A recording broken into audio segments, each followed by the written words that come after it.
Eitt glæsilegasta fiskiskip Íslendinga, togarinn og fjölveiðiskipið Baldvin Þorsteinsson EA10 að veiðum í Barentshafi, skammt norður af Bjarnarey í órafjarlægð frá Íslandi.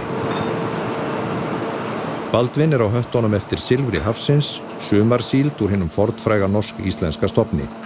Hafið gjöfult, það stirnir á glitrandi síldina sem iðar í trollinu og það létt yfir mannskapnum þegar vel gengur. Helvíti góður. Sjálfur! Baldvin Þorsteinsson í raun tækniundur, 3000 lesta stálrisi sem getur veitt hvort sem með flottrolli, bottvörpu eða síldar- og loðnunót. Brúin líkist einna helst stjórnstöð í geimskipi þar sem öllu stjórnað með tölvum. Neðan þilja dylst eftir vill mesta undrið, fljótandi frystihús þar sem verðmæti aflans margfaldað. Síðast en ekki síst Baldvin gott dæmi stóriðju Íslendinga í Norðurhöfum. Aflaverðmætin námu 600 milljónum króna á síðasta ári einu saman. Skipið stór vinnustaður margra sjómanna sem hafa miklar tekjur og heimabyggðin í Eyjafirði nýtur góðs af útgerð þess. Fljótandi stórfyrirtæki sem gefur verksmiðunum upp á landi ekkert eftir.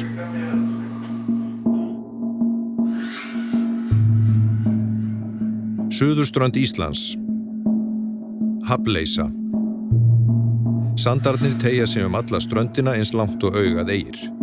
Suðurströndin alræmd allt frá því að Ísland byggðist fyrir að lokka til sín fley hafsins. Seiða þau til sín inn á grynningarnar og brjóta í brimgarðinum eða grafa í svartan sandinn. Jafnvel risastór farskip hafa þurft að láta í minnipokan. Nýjasta dæmið strandflutningaskipsins Víkartinds sem misti vélarafl, rak upp í fjöru, brotnaði og dagaði uppi í gljúpum sandinum. Ömurleg örlög biðu þar glæsilegs 2 ára gamals hafskips sem á endanum var skorið niður í brotajárn.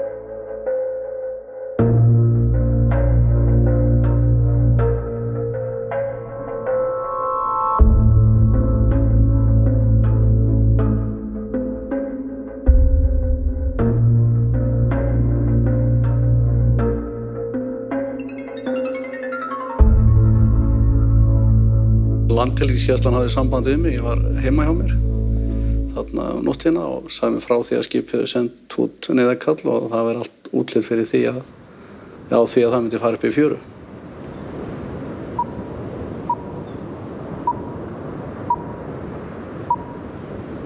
Ég náttúrulega vakinn með því að sími hringinn inn í klefa hjá mér og þar mér bara tilkynnt að ég þurfa að fara á fætur og drífa mig Brú að við sem að stranda. Það sé komið í skrúfuna og bara það sé dökkt. Og við náðum að tengja snurpurinn úr Bjarna Ólafssyni og setja hann fastan en mér þótti hann það grannur að hann myndi hafa það tilfinningu að hann myndi slitna fljótt sem hann og gerði. Að þá kallar Árni skipstjóri í áhöfnina og segir þeim að þetta sé búið, það sé ekki meira hægt að gera. Og segir þeim að koma upp í brú og fara í galla. Þegar við vorum að ná síðustu metrum á snurpuvirnum, þá var ég var við að skipið var farið að snerta botn. Og það fannst mér óþægilegast í tíminn í ferlinu. Þegar þá vissi maður hvað var í vændum. Þegar maður vaknar við gemsann sinn og það komið SMS og maður veit að SMS á nóttunni alltaf útkall. Og þegar maður les útkall rauður og strand, þá fer maður bara út eins rættur sem maður kemst í föt og tekur með sér þann búnað sem maður verður að taka með sér sem svona stjórnunarmappan manns og þetta sem maður með heima hjá sér. Við fáum að vita það að þyrlan á leiðinni, svo maður aðeins slappar af og bíður og skipið náttúrulega lemur í gluggana og faxtæki fljúga og sófinn losnar upp og við sitjum hann í sófanum og það hefði verið að spyrna sig til þess að halda sig af því ágangurinn svo mikill að og auðvitað menn pínu svona hræddir. Ég var sofandi heim í rúmi þegar skipstjórinn hringdi í mig og upplýsti mig hvað var að gerast. En veðrið og annað var þannig að Það var búið að ræsa úr þyrluna og það var mikill léttir að vita það að hún gat athafnað sig á staðnum. Það ekki fyrir ég kem hér inn sem ég verður það ljóst að þetta gríðarlega stórt verkefni. Því að maður hugsa fyrst að komast og fara að byrja og þegar maður byrjar á borðinu að þá hugsa ég mér Guð minn góður, þetta skip, svona stórt og öll þessi áhöfn og þá fer adrenalínið ennþá hraðar þegar maður áttar sig á því að þetta orðið það stórt að við höfum aldrei séð svona áður í okkar heimabyggð.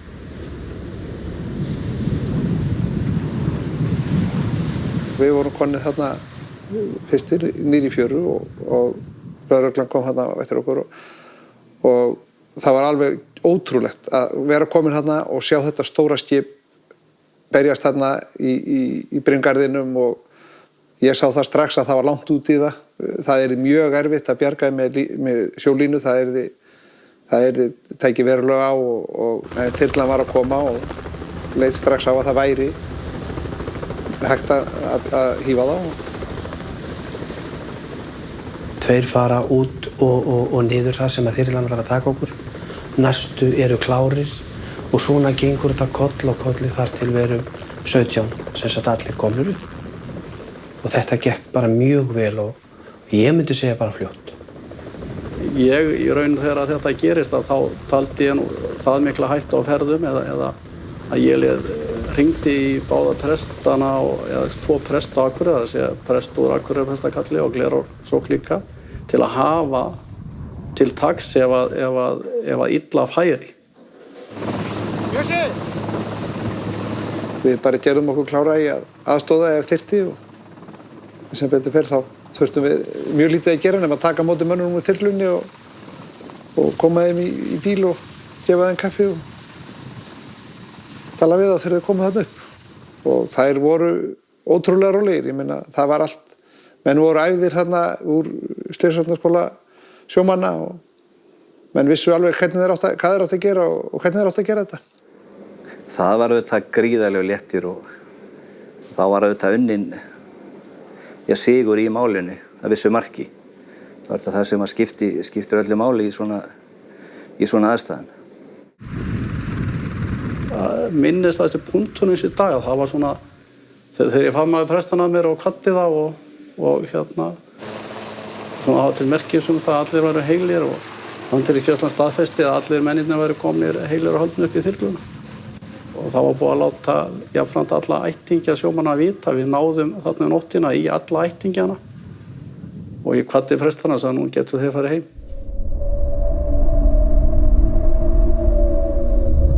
Daginn eftir voru aðstæður ekki álitlegar.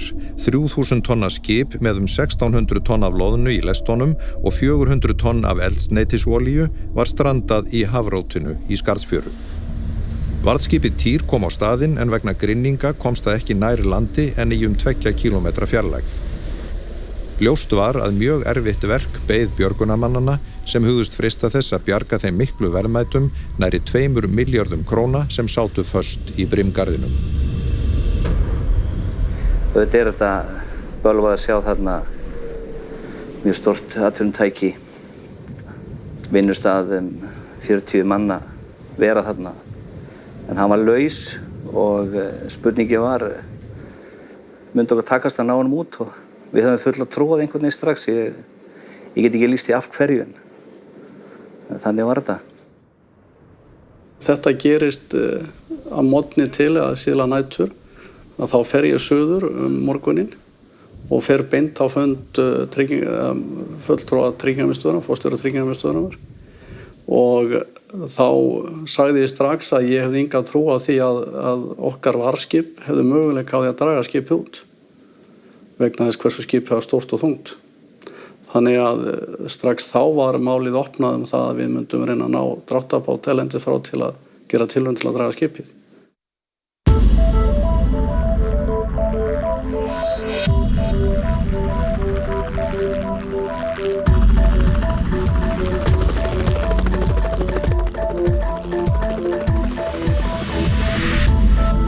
Stórvirkar jarðvinnuvélar voru pantaðar á staðinn, annað varðskip kom síðar og þyrla frá varnarliðinu var fengin til að flytja búnað milli lands og skips. Gríðarleg dráttartóg voru pöntuð utanlands frá og reynt að hugsa fyrir öllu. Áhöfn skipsins, björgunarsveitarmenn, landhelgisgæslan og fleiri aðilar lögðust á eitt að gera allt sem í þeirra valdi stæði til þess að ná settu takmarki.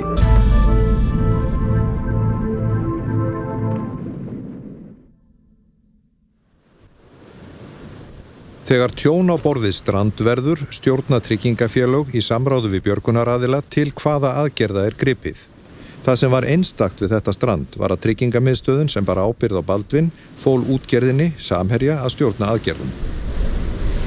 Ég hef verið í skipatryggingum í 45 ár og nokkur sem hefur það gerst að skip hafi strandað og verið farið í björgunaraðgerðir.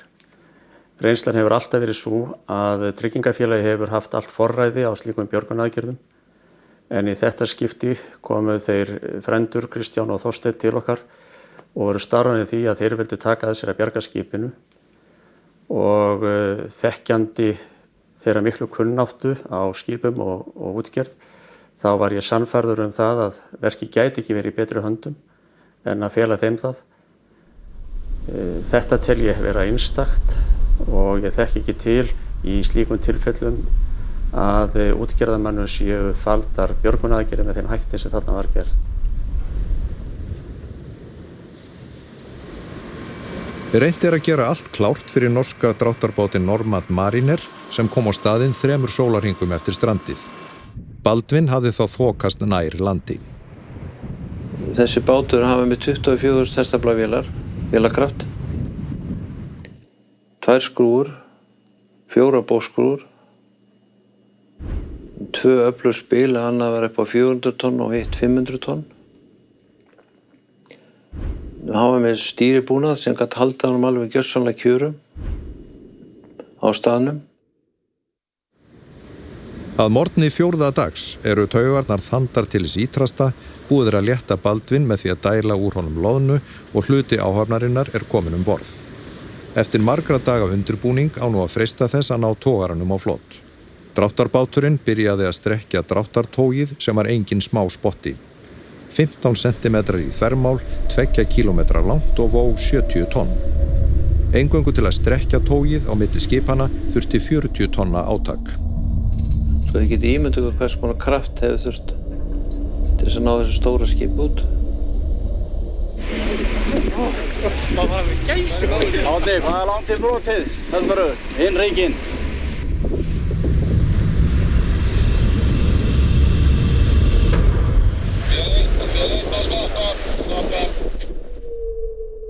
Það sem gerist það að það slitna dráttartogar sem átti að þvola mjög mikið afl og við höfum nú leigt heila þvot undir til að Boeing held ég 757 til að flytja til landsins fyrir okkur, sérstaklega. Og þær átti að þvola mjög mikið álag. Þannig að það var kannski það sem olli okkur miklu vonbrigðum var að þessar taugar sem við höfum flutt til landsins sérstaklega gáfu sig. Besta svekkelsi var þegar slitnaði og stemningin var ólýsanleg í fjörunni. Það voru allir að vinna nákvæmlega sama verkefninu hverjir sem það voru, hvort að það voru þeir sem voru þarna björgunarsveitunum eða öðrum og fjölmiðlamenn það var mjög sérstök stemming og mikið svona högg þegar að slitnaði á fólki. Maður var segja smá vonsvikinn svona yfir, það var búið að hafa fyrir þessu. Maður hefði trúið að þetta tæki strax. Þeir töluðu alltaf að þegar þeir sáu skipið, sögðu það við með hérna normenninni. Þegar þeir sáu að skipið hreyfðist, þá myndi þeir ná þeir út. Það væri spurning að hafa eitthvað sem slitnaði ekki. Það var aldrei á neinum tímapunkti merkjanleg uppgjöf hjá einum einasta manni í öllum þessum hópum. Og þetta náttúrulega dálítið skrítið að vakna snemma á morgnana og fara þarna niður í fjöru og áhöfnin næstum orðið vön því að fara í vinnuna hangandi inn í þyrlu borð en þetta var bara eins og þeir hefðu nánast ekki gert neitt annað en verið þrautþjálfaðir í þessu og þetta gekk allt mjög vel. Eins og með Þorsteina og Stjána að þeir voru náttúrulega að allan tíma. Ég efast að þeir hafi sofið mikið. Ég fékk þau skilaboð að ég þyrfti nú að sjá til þess að þeir myndu borða það því það fór nú lítið fyrir því sko. Það var ótrúlegt að sjá kallinn skella og húkka þarna ég hefði ekki gert þetta sko. Þetta sýnir það að þeir unnu alveg rosalega mikið þarna niður frá. Það bara þannig. Það var sett upp kaffistofa þarna sem eftirminnileg og allar nauðsynlegt að hafa skjól og heitt á könnunni. Hvað heitir þetta hjá okkur strákar? Er þetta lífið á ströndinni? Baywatch, strandakaffi. Það er Sigurður Töffari og Sigurður Siggi litli. Þetta verða vist að vera okkar vonandi ekki lengur en í hvað er? 2,5 dag, þá voru farnir. Á 14. sunnudaginn. Já, afmælisdagurinn þinn. Hvað viltu? Viltu sandbarinn hamborgara?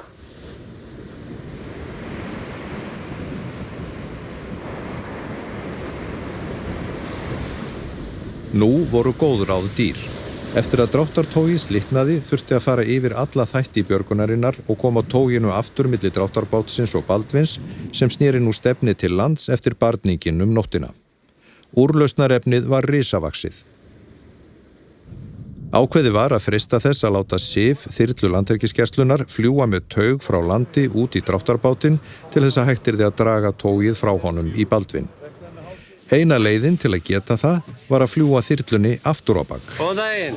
Þetta hefur ekki verið gert að draga línu svona þyrlu hefur ekki gert áður hér á Íslandi. Það get ég alveg fullyrt og ég hef ekki heyrt til stæmi að þetta hafi verið gert svona áður.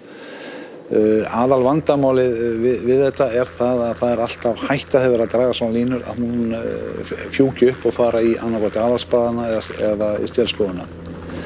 Þannig eiginlega eina leiðin til þess að draga svona línu á milli er að bakka með henn og hafa alltaf augastað á henni og geta séð hvernig hún hegðar sér. Eftir að tógið var komið á vindurnar í bátnum þurftu jarðýtur í landi að draga það tilbaka frá dráttarbátnum í Baldvin. Rjúfa þurfti skarð í sandöldurnar ofarlega á ströndinni til þess að létta ítónum dráttin. Áræðni, hugmyndaflug og einbeitni björgunarmannanna í þessu verkefni er aðdánarverð, ekki síst þyrluflugið. Ég skil ekki hvernig eiginlega það er gert. Ég kann ekki segja frá því. En það var alveg ótrúlegt að sjá þetta. Bara hreint ótrúlegt.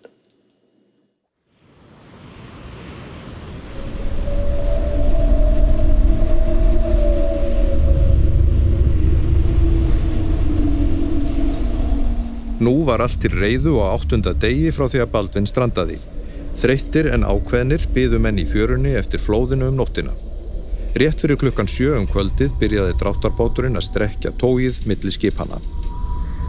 850 tonnum af sjó var dælt úr Baldvin sem áður hafði verið dælt í hann til þess að halda honum stöðugum á strandstað. Menn voru sammála að litlar skemmdir hefðu orðið á skipinu í brimrótinu en meginhættan fólst í því að skipið brotnaði og þá hefði leikurinn verið tapaður.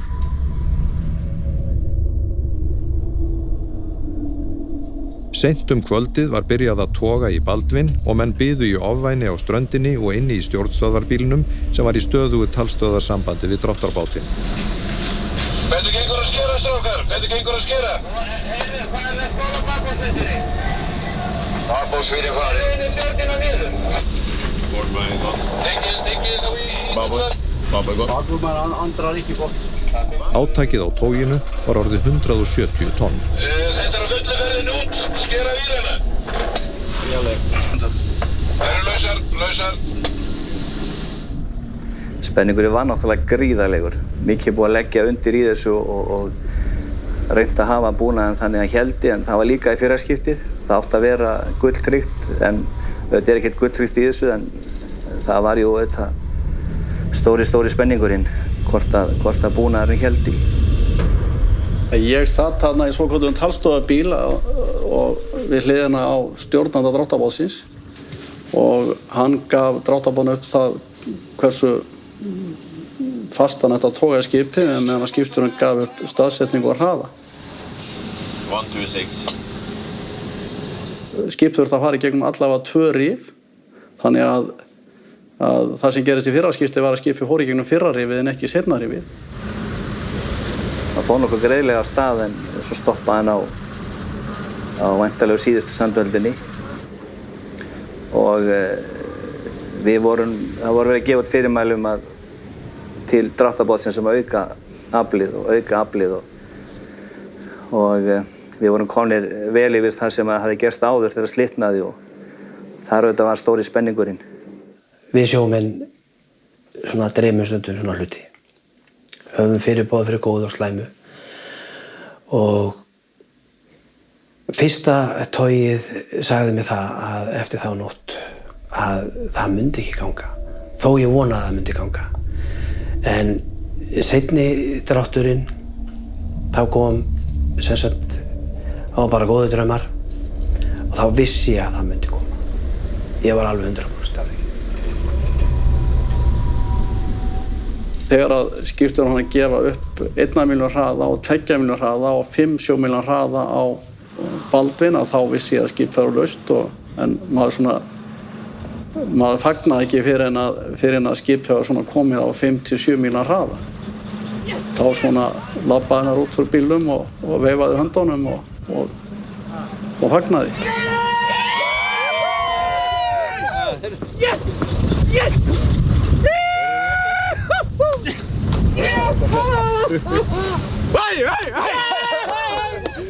Yes! Frábært! Yes!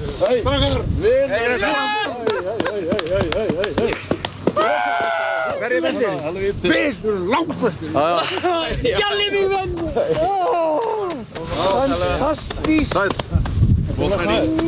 Já, það er ekkert hægt að lýsa þeirri stemningu sem var þarna þegar skipið fór út, sko. Það er eitthvað, ég hef ekki trú að maður eigi eftir að upplifa annað eins. Það var auðvitað alveg ólýsanleg tilfinning. Sjá að þessi barátta hafi tekist.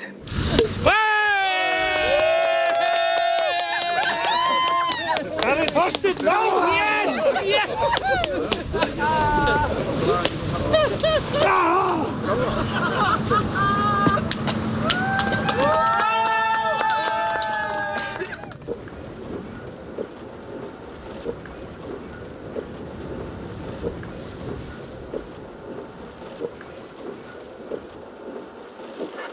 Samherjafrændurnir Kristján og Þorsteinn Már og Sigurður, verkefnisstjóri Tryggingamiðstöðvarinnar á Sandinum, eru á leið í Skarðsfjöru rúmu ári eftir strandið.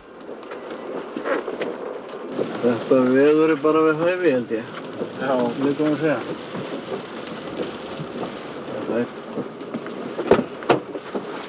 Enginn þeirra hefur komið á staðinn frá því að Baldvin var bjargað.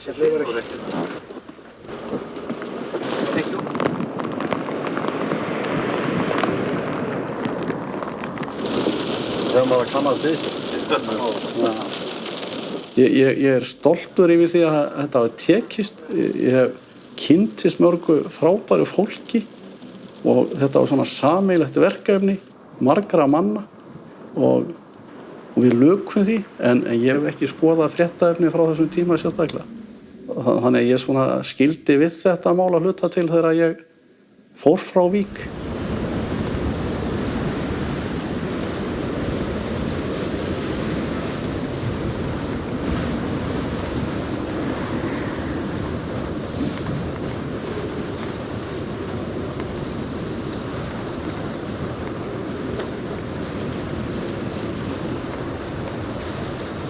Þetta er skarðið, sko.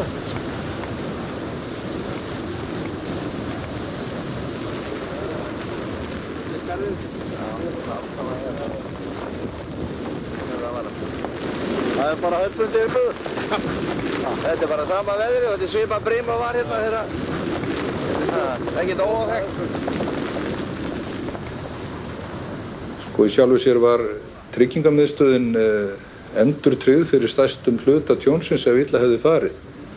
En það breytir þó ekki því að auðvitað vilja menn leggja allt kapp á það að bjarga verðmætum og þarna voru verðmæti á bilinu 15 til 2000 milljónir eftir því hvernig á það er litið og heildarkostnaður við björgunina hefur líklega verið 190 milljónir. Þannig að það er tífaldan mun að ræða á því hvernig fór og hvernig hefði geta farið og ég sagði nú einhvern tímann meðan á þessu stóð að Fyrsta skipið þurfti nú á annað borð að verða fyrir þessu óhappi.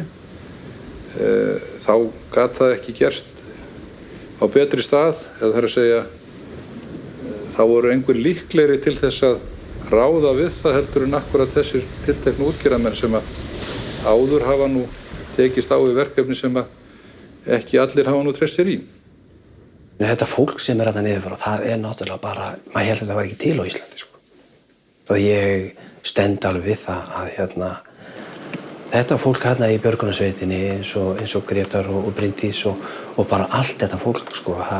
Þetta voru ungi strákar sem unnu alveg, sko, þeir voru non-stop þarna, sko. Einhvern veginn þá þótt okkur orðið vænt þetta skip, þetta var orðið, við eignum okkur að pínlítið. Þetta var okkar verkefni fannst okkur hér, björgunarmönnum heim í héraði. Þú veist, 50-100 metrar í eitthvað svo leið. Það er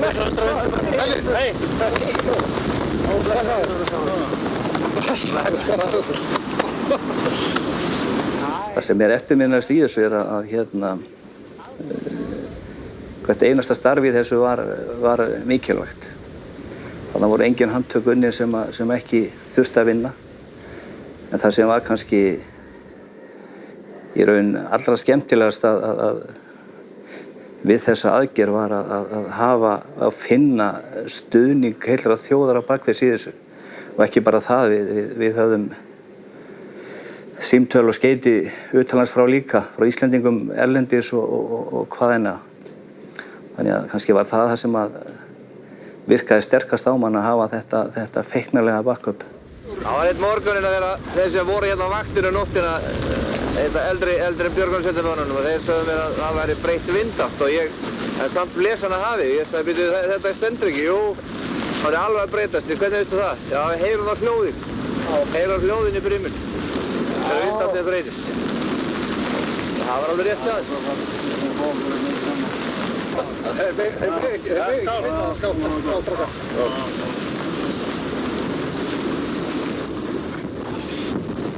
Þetta er að sjálfsögðu svolítið svona sérstök tilfinning að koma aftur, en hún er ekkert